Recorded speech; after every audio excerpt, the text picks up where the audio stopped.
தேசத்தின் குரல் நேயர்களுக்கு வணக்கம். இந்தியாவின் ஜனநாயகம் எங்கே சென்று கொண்டிருக்கிறது? டெல்லியின் இதய பகுதியான ஜந்தர் மந்தரில் கடந்த 21 நாட்களாக அகிம்சையான வழியில் உண்ணாவிரத போராட்டம் நடத்தி கொண்டிருந்த சோனம் வாங்சுக் டெல்லி போலீசாரால் கட்டாயமாக கைது செய்யப்பட்டு அங்கிருந்து அகற்றப்பட்டு மருத்துவமனையில் அனுமதிக்கப்பட்டிருக்கிறார். இதுக்கு டெல்லி போலீஸ் என்ன காரணம் சொல்றாங்கன்னா, டெல்லி ஹைகோர்ட்டின் உத்தரவுப்படி பாதுகாப்பு காரணங்களுக்காக அவர் அங்கிருந்து அகற்றியிருக்கோம் அப்படிங்கிற காரணத்தை சொல்றாங்க. ஆனால் மேலோட்டமாக இப்படி ஒரு காரணம் இருந்தாலும் இதுக்கு பின்னாடி இருக்கிற ஒரு ஆட்சி அதிகார மமதையை, ஒரு பாசிச முகத்தை நாம் பார்த்தே ஆகணும். சோனம் வாங்சுக் எதுக்காக இந்த உண்ணாவிரத போராட்டத்தை இருக்கிறார்னா, நீட் தேர்வில் தொடர்ந்து முறைகேடுகளும் வினாத்தாள் கசிவுகளும் நடந்துக்கிட்டே இருக்குது. இது பல்வேறு மாணவர்களோட உயிரோட விளையாடுறதை தாண்டி அவங்க கல்வியையும் பாதிக்குது, எதிர்காலத்தையும் பாதிக்குது. ஸோ இதுக்கு குறைந்தபட்ச பொறுப்பேற்று தர்மேந்திர பிரதான் பதவி விலகணுங்கிறதுக்காக தான் இந்த போராட்டத்தை அவர் நடத்துகிறாரு. டெல்லி அரசாங்கம் இத்தனை நாட்கள் வேடிக்கை பார்த்துட்டு நாள் ஆக ஆக நிலைமை மோசமாகுது, நம்ம என்னதான் நம்மளோட கோடி மீடியாவை வச்சு ஒரு ப்ரொபகண்டா செட் பண்ணாலும், இவர் சிஐஏ ஏஜென்ட்டு, இவர் சைனாவோட ஏஜென்ட்டு அப்படின்னு என்னதான் நம்ம ஒரு இதை செட் பண்ணாலும் அவருக்கான ஆதரவு அதிகரிச்சிட்டு இருக்கு. அவருமே ரொம்ப அகிம்சையான ஒரு முறையில் அமைதியாக உண்ணாவிரதம் இருந்துட்டு இருக்காரு. இன்னும் இவர் உடல்நிலை இன்னும் மோசமாகி ஏதாவது ஆனால் நம்ம ஆட்சிக்கு இது மிகப்பெரிய இதாக முடியுங்கிற பயத்தில் அப்படி அகிம்சையான முறையில் உண்ணாவிரதம் இருந்துட்டு இருந்த ஒரு மனிதரை அங்கே இருந்து அகற்றியிருக்காங்க நம்ம டெல்லி ஆளும் அரசு. மத்திய பாஜக அரசு என்ன நினைச்சாங்கன்னா, சோனம் வாங்சுக் அந்த இடத்துல இருந்து அகற்றிட்டா அங்கே இருக்கிற மாணவர்களும் மக்களும் கலைஞ்சு போயிடுவாங்க. ஸோ மக்கள் கூட்டம் கூடாது, ஈஸியாக இந்த உண்ணாவிரத போராட்டம் முடிவுக்கு வந்துடும் அப்படின்னு நினச்சிருக்காங்க. ஆனால் அங்கே நடந்ததே வேற. இதுவரைக்கும் அந்த போராட்டத்தில் கலந்துக்காம வீட்டுக்குள்ளே இருந்த மக்கள் கூட இதுக்கு மேலே நாம் அமைதியாக இருக்க தேவையில்லை, இந்த நாட்டுக்கு அக்கௌண்டபிலிட்டின்னு ஒன்று வேணும், அது இவங்க யாருமே எடுத்துக்க மாட்டேங்கிறாங்க, ஸோ நாமளும் களத்தில் இறங்குவோம் அப்படின்னு சொல்லி ஜந்தர் மந்தரை நோக்கி 1000க்கும் மேற்பட்ட மக்கள், இதுவரை அந்த போராட்டத்தில் கலந்து கொள்ளாத மக்களும் வர ஆரம்பிச்சிருக்காங்க.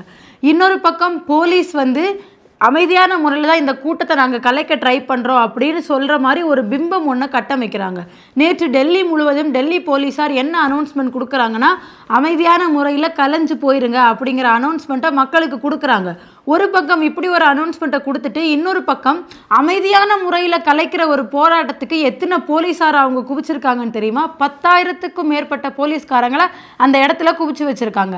சிஆர்பிஎஃப் படையும் அந்த இடத்துல நிறுத்தப்பட்டிருக்கு. இது மட்டும் இல்லாமல் மக்கள் மேலே தண்ணி அடித்து அந்த கூட்டத்தை கலைக்கிறதுக்காக 4 ராட்சத வாட்டர் கேனன்களும் கொண்டு நிறுத்தப்பட்டிருக்கு. ஒரு கூட்டத்தை அமைதியான முறையில் கலைக்கணும்னு நினைக்கிற எந்த ஒரு அரசாங்கமும் இந்த மாதிரி முன்னெடுப்புகளை முன்னெடுக்காது.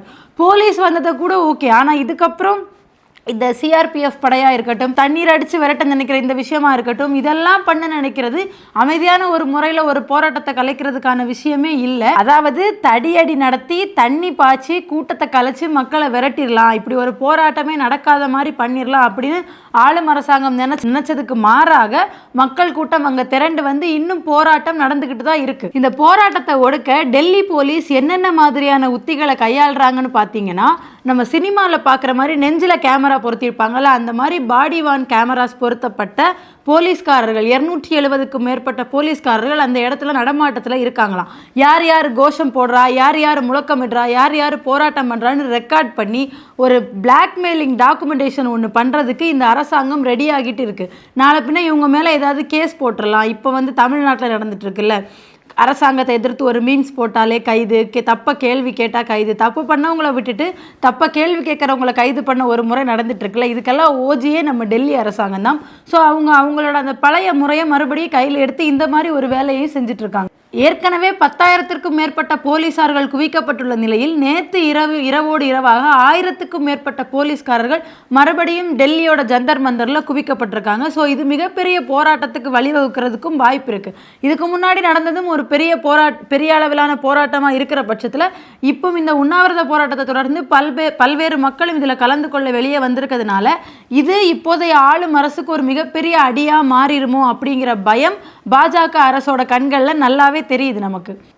ஆனால் இந்த அடக்குமுறைக்கு பயந்து மக்கள் எந்த விதத்திலையும் பின் வாங்கவில்லை. அதே சமயம் இந்த நாட்டின் ஜனநாயகத்தின் மேலே நம்பிக்கை வச்சிருக்க பல்வேறு அரசியல் தலைவர்களும் இந்த மாணவர்களுக்கும் சோனம் வாங்சுக் அவர்களுக்கும் பக்கபலமாக அவர் பின்னாடி அணிவகுத்து நிற்கிறாங்க. அங்கே போகிற அரசியல் தலைவர்கள் சொல்கிறாங்க, நீங்கள் தடியடி மட்டும் நடத்தி பாருங்க, அப்புறம் என்ன நடக்குதுன்னு பார்ப்பீங்க அப்படிங்கிற மாதிரியான எச்சரிக்கைகளையும் விட்டுட்டு இருக்காங்க. இது போக இந்த மாணவர்கள் பின்னாடி உறுதுணையாக நிற்கிற முக்கியமான தலைவர்கள் யார் யாருன்னு பார்த்தோம்னா, இந்த மாணவர்கள் பின்னாடி இவங்களுக்கு உறுதுணையாக நிற்கிற பல அரசியல் தலைவர்களில் முதன்மையானவரும் முக்கியமானவருமா யார் இருக்காங்கன்னா, உத்தரப்பிரதேசத்தோட நகீனா தொகுதியிலிருந்து எம்பியாக தேர்ந்தெடுக்கப்பட்ட வட மாநிலங்களின் தலித் மக்களின் அடையாளமாக பார்க்கப்படுகிற திரு சந்திரசேகர் ஆசாத் அவர்கள் இந்த மாணவர்களுக்கு உறுதுணையாக நேற்று இரவு முழுவதும் அந்த போராட்டம் நடந்த இடத்துல இருந்திருக்காரு.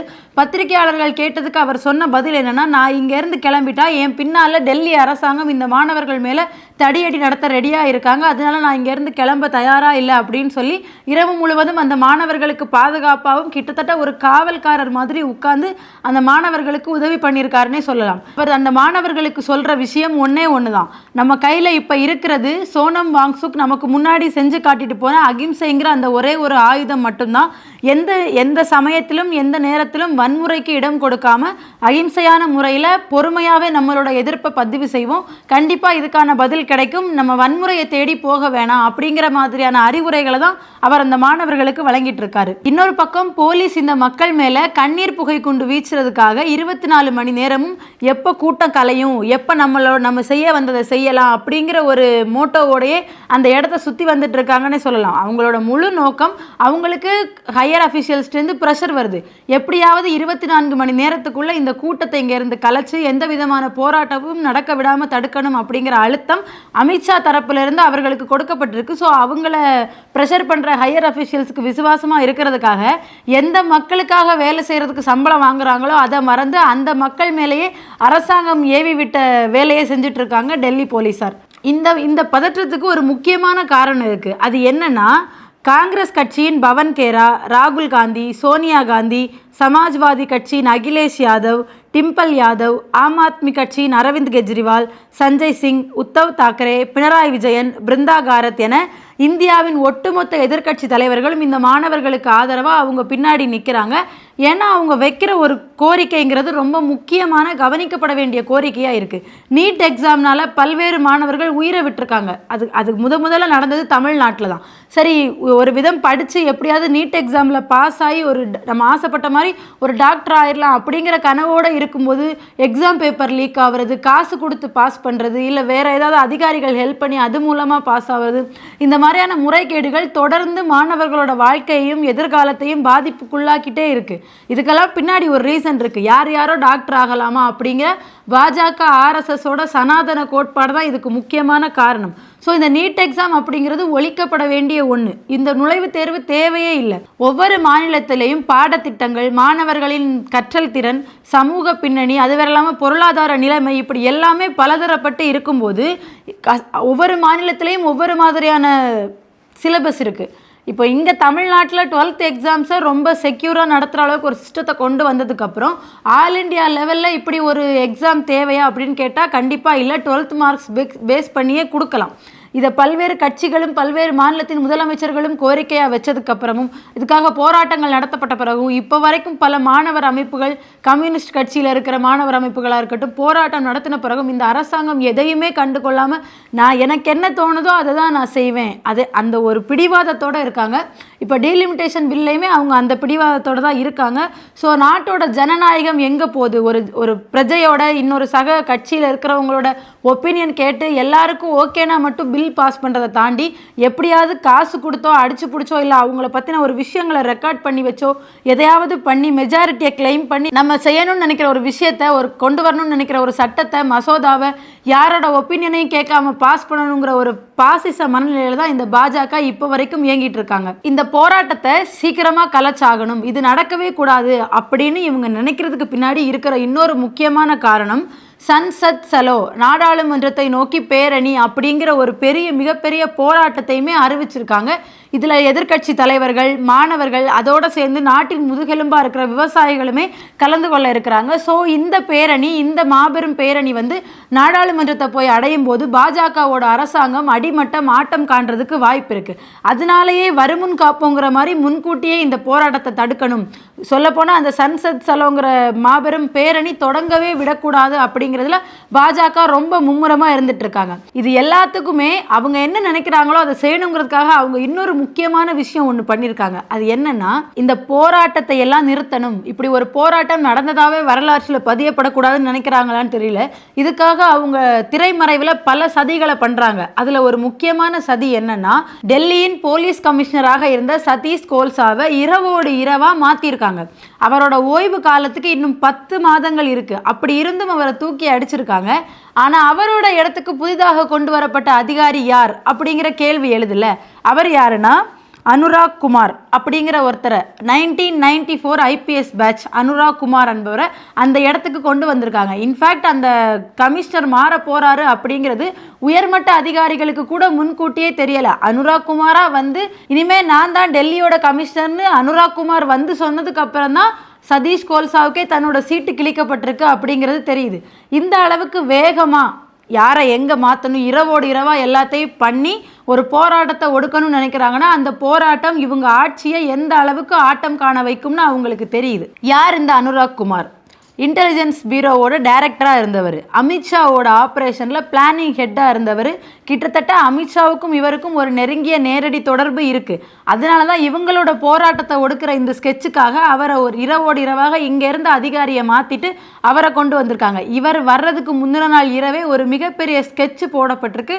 அதன் காரணமாக தான் மறுநாள் காலையில் சோனம் வாங்சுக் கட்டாயப்படுத்தி கைது செய்யப்பட்டு அழைத்து செல்லப்பட்டிருக்காரு. அந்த இடத்துல இருந்து அவரை அப்புறப்படுத்தியே ஆகணும் அப்படிங்கிறதுல உறுதியாக இருந்திருக்காரு நம்ம புது கமிஷனர் அனுராக் குமார் அவர்கள். ஏன்னா அமித்ஷாக்கு அவர் காட்டுற விசுவாசம் அந்த அளவுக்கு இருக்கு. இப்போ நடக்கக்கூடிய, அதாவது இப்போ இந்த போராட்டத்தை ஒட்டி நடக்கக்கூடிய போலீஸோட அத்தனை பிளானு, அங்கே குவிக்கப்பட்டிருக்க போலீஸாராக இருக்கட்டும், அந்த மாணவர்கள் மேலே ஏவி விடப்பட இருக்க அந்த தடியடி, தண்ணீர் அடித்து அவங்கள விரட்டுறது, இது எல்லாமே இந்த ஒரு கமிஷனரோட உத்தரவின் பேரில் தான் நடந்துட்டு இருக்கு. அமித்ஷா இவருக்கு போட்டிருக்க உத்தரவு என்னன்னா, ஜந்தர் மந்தரில் இனி ஒரு மாணவனோ ஒரு சாமானியனோ யாருமே போராட்டம் அப்படின்னு கூடக்கூடாது. இனிமேல் ஜந்தர் மந்தரில் ஆளும் கட்சியை எதிர்த்து எந்த விதமான போராட்டமும் நடத்தப்படக்கூடாது அப்படின்னு நினச்சாங்க. காக்ரோச் ஜனதா பார்ட்டி அப்படிங்கிற அந்த கட்சி ஒரு இன்ஸ்டாகிராமில் ஆரம்பிக்கப்பட்ட ஒரு கட்சி. அதோட அந்த பேஜை தொடங்கின அந்த அபிஜித் வந்து ஃபாரின்லேருந்து வந்து முதல்ல ஒரு போராட்டம் ஒன்று பண்ணுறாரு. அதுவுமே இந்த தர்மேந்திர பிரதான் பதவி விலகணும் அப்படின்னு சொல்லி தான் பண்ணுறாரு. அப்படி பண்ணும்போது அவருக்கு அனுமதி கொடுக்கும்போது இந்த அரசு என்ன நினச்சிட்டு கொடுத்துருக்கும், இவங்களால பெருசாக என்ன பண்ணிட முடியும் அப்படின்னு நினச்சிட்டு கொடுத்தாங்க. இப்போ சோனம் வாங்சுக்கு உண்ணாவிரதம் இருக்க ஆரம்பிச்சதுனால இது பெரிய போராட்டமாக வெடிக்குது, இது நமக்கே பாதிப்பாக முடியும்னு பயந்து எல்லா விதமான திரைமறைவு வேலைகளையும் செஞ்சுட்டு அமைதியாக இருந்து வேடிக்கை பார்த்துட்டு இருக்கு இந்த பாஜக அரசாங்கம். ஈவன் பிரிட்டிஷ்காரங்க கூட காந்தி சாப்பிடாம உண்ணாவிரதம் இருந்தப்போ மனசு இறங்குனாங்க. ஆனால் இந்த ஜனநாயக நாட்டில் இன்னொரு சக மனிதர், ஒரு சமூக ஆர்வலர் ஒரு மிகப்பெரிய பிரச்சனை எதிர்த்து உண்ணாவிரதம் இருந்து உயிரை விட துணிகிறாரு. ஆனால் இந்த இந்திய அரசாங்கம் வேற்றுமையில் ஒற்றுமை பார்க்குற அரசாங்கம், ஜனநாயக அரசாங்கம், போகிற இடத்துல எல்லாம் புகழ் பாடுற அரசாங்கம், ஒரு சக மனிதர் சாக இருந்தாலும் நீ என்ன ஆனாலும் பரவாயில்ல, நான் என்ன செய்ய நினைக்கிறேனோ அதை தான் நான் இங்கே செய்வேன் அப்படிங்கிற ஒரு மனநிலையில் இருக்கீங்களே. அப்போ பிரிட்டிஷ்காரங்களை பற்றி பேசுகிறதுக்கு இப்போ இருக்கிற அரசாங்கத்துக்கு எந்த விதமான தகுதியும் கிடையாது. ஈவன் அவங்க கூட காந்தி உண்ணாவிரதம் இருந்து உயிரை விட்டுருவாரோன்னு பயந்தாங்க. உங்களுக்கு அந்த பயம் கூட இல்லை. அவங்க காந்தியை எந்த விதத்துலையும் துன்புறுத்தலை. நீங்கள் முழுக்க உண்ணாவிரதம் இருந்த ஒரு மனிதனை கட்டாயப்படுத்தி கைது பண்ணி இந்த நாட்டோட ஜனநாயகம் அப்படிங்கிறதையே கேள்விக்குறியாக ஆக்கி வச்சிருக்கீங்க. கொஞ்சம் யோசிச்சு பாருங்க. ஒரே ஒரு விஷயம்தான், தர்மேந்திர பிரதான அமைச்சர் பதவியை விட்டு நீக்கியோ இல்லை அவரை ராஜினாமா பண்ண வச்சு அந்த கடிதத்தை பெற்றுக்கிட்டு இல்லைன்னா போராட்டம் நடத்துற சோனம் வாங்சுக்கை கூப்பிட்டு சுமூகமான முறையில் பேச்சுவார்த்தை நடத்தியோ இந்த பிரச்சனையை முடிவுக்கு கொண்டு வரலாம். ஆனால் இதெல்லாம் ஒரு ஜனநாயக அடிப்படையிலான விஷயம் இல்லையா? ஸோ அது எதுவுமே நம்ம ஆளும் அரசாங்கத்துக்கு தெரியாது. அதனால அந்த ஜனநாயக முறைப்படி போக விரும்பாமல் முழுக்க ஒரு பாசிச போக்க கையில் எடுத்து அரெஸ்ட் பண்ணுறது, தடியடி நடத்துறது, அங்கேருந்து கூட்டத்தை கண்ணீர் புகை கொண்டு வீச்சு கலைக்கிறது, இந்த மாதிரியான வேலைகளில் இறங்கியிருக்காங்க. இந்த நிலைமை இப்படி இருக்கும்போது உண்மைகளை பேசுகிற சுயதீன ஊடகங்களை முடக்கிற வேலையை முழு மூச்சா செஞ்சுட்டு இருக்காங்க. மோடி அரசாங்கத்துக்கு முழுக்க சொம்படிக்கிற நியூஸ்களையும், மோடி அப்படி மோடி இப்படின்னு அவரை புகழ்ந்து போடுற நியூஸ்களையும் கொண்டு வர ஊடகங்களை மட்டுமே இந்த அரசாங்கம் ஆதரிச்சிட்டு இருக்கு. மற்றபடி இருக்கிற அது மெயின் ஸ்ட்ரீம் ஊடகமோ யூடியூப் சேனலோ எதுவாக இருந்தாலும் அதை முடக்கிற, ரிப்போர்ட் அடிக்கிற வேலையை தான் இந்த அரசாங்கம் தொடர்ந்து பண்ணிட்டு இருக்காங்க. இந்த மாதிரி ஒரு நாட்டில் தான் நம்ம வாழ்ந்துட்டு இருக்கோம். ஸோ இந்த போராட்டத்தோட முடிவு என்னவா இருக்கும், இந்த அனுராக் குமார் இன்னும் என்னென்ன மாதிரியான பாசிசத்தனமான திட்டங்களை வகுத்து அமித்ஷா அவர்களுக்கு விசுவாசத்தை காட்ட ரெடியாக இருக்காரு அப்படிங்கிறதெல்லாம் ஜந்தர் மந்தர்லேருந்து தொடர்ந்து வர செய்திகள் மூலமாக தான் நம்ம தெரிஞ்சுக்க முடியும். இன்னொரு வீடியோவில் நம்ம சந்திப்போம். நன்றி.